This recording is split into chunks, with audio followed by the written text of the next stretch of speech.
Sit, Duke. Come on, boy, sit.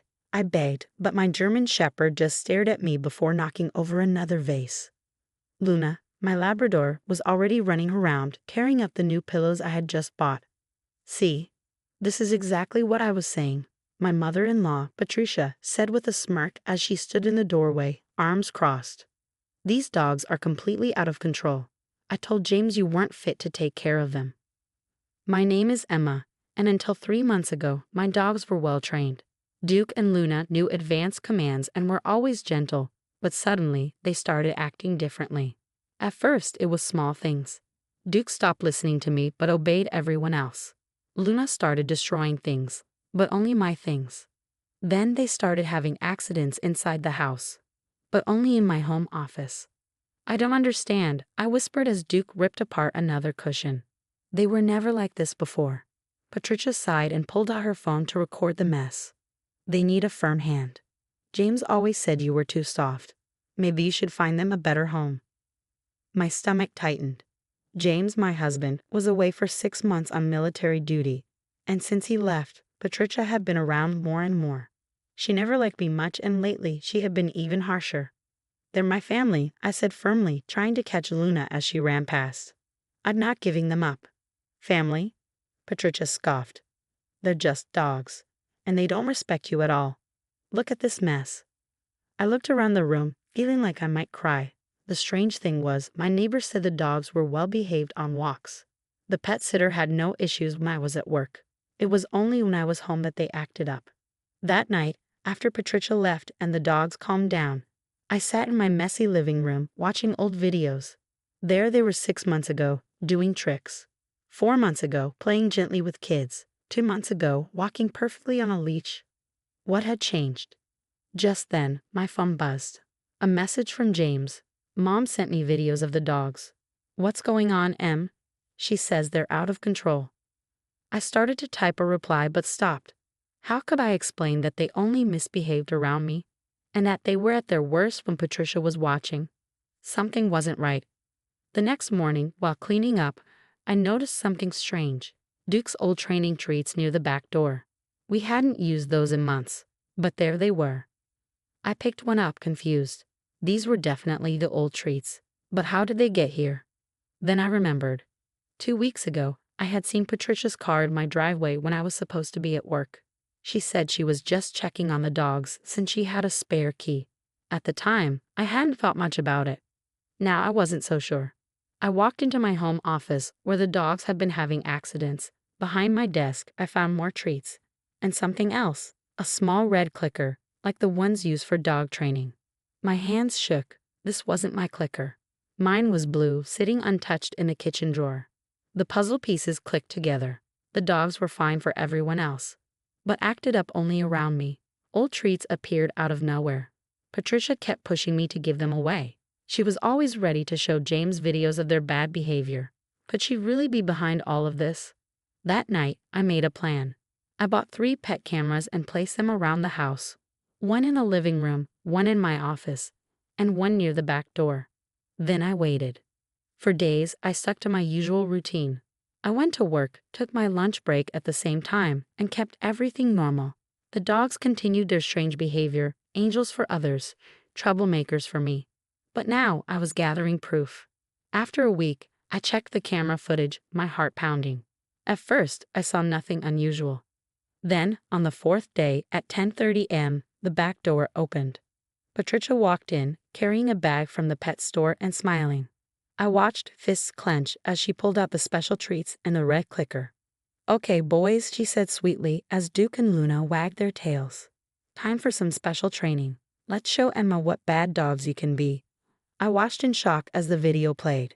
Patricia had been coming into my house while I was at work, training my dogs to misbehave. She brought their favorite treats and used a training clicker to teach them to ignore me. Good boy, Duke, she said in the video, clicking the device. When Emma says sit, you jump up instead. That's right. She gave him treats, undoing all the training I had worked so hard on. With Luna, she was even trickier. Here, sweet girl, she said, putting one of my shoes in front of her. Click, treat. Click, treat. Over and over, she trained Luna to think that chewing on my things was good. She spent hours with them, playing recordings of my voice and rewarding them for doing the opposite of what I said. It was all part of her plan. Soon, she told them, giving more treats. James will see that Emma can't handle you. We'll find you a better home. My hands shook as I skipped through more footage. She had turned my own dogs against me, confusing them and making me look like a bad owner. Then my phone buzzed. A message from James. Mom says things are getting worse with the dogs. Maybe we should think about what's best for them. Before I could answer, another text came. She sent me a video from today. They're destroying the house. This isn't like you. I clenched my fists. Of course, she had sent videos, but only after she had trained them to cause trouble. The next morning, I set a trap. Patricia let herself in as usual, not knowing I was watching the live camera feed from my car down the street. Time for your special lessons, she said, taking out the treats. Let's make a big mess for Emma. I had seen enough. I stepped out of my car and walked to my back door, my phone ready. Having fun? I said, pushing the door open. Patricia jumped, dropping the treats. Duke and Luna ran to me, wagging their tails, before remembering their training. Emma, she gasped, you're supposed to be at work. I picked up one of the fallen treats. Funny. These are the treats we stopped using months ago. And is that a training clicker in your hand? I was just helping, she stammered. Since you clearly can't control them. Let's watch some videos, shall we? I held up my phone. Like the part where you teach Duke to knock things over when I call him. Very clever. Her face turned pale as I played clip after clip of her secret training sessions. Duke and Luna sat beside me, no longer listening to her clicker. You don't understand, she tried. I was doing what's best. For who? I cut in. The dogs, James, or yourself to make me look bad. I never. Save it, I snapped. I've already sent these videos to James. Every single one. Right on cue, her phone rang. James' name lit up the screen. You might want to answer that, I said, scratching Duke's ears. I think he has some questions about your helpful dog sitting. Her hands shook as she picked up the call. I could hear James' angry voice demanding answers. Duke and Luna stayed close to me, finally free from her tricks, as we watched her world fall apart. The fallout was swift and decisive. James, still deployed but now fully aware of his mother's manipulation, was livid. The video calls that followed were intense, with Patricia trying to defend her actions while James systematically broke down every excuse she offered. How could you do this? His voice crackled through the video chat, his face tight with anger. Those dogs are family. Emma is family. And you've been deliberately trying to destroy that. I was only thinking of you, sweetheart, Patricia pleaded. I just wanted to show you that she's not. Not what, Mom? Not good enough.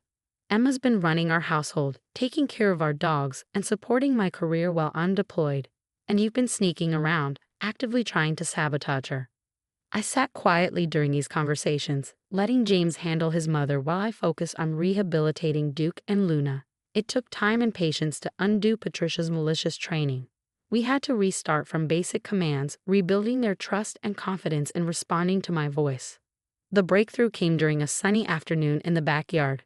I was working with Duke on his sit command, using positive reinforcement and our original training techniques. For the first time in weeks, he responded instantly, his brown eyes fixed on mine with that old familiar trust. Good boy. I praised, my voice thick with emotion. Luna, not wanting to be left out, trotted over and sat perfectly as well. No chaos, no destruction. Just my well-trained, loving dogs being themselves again. I sent a video of this moment to James, who shared it with his entire unit. The support that flooded in was overwhelming.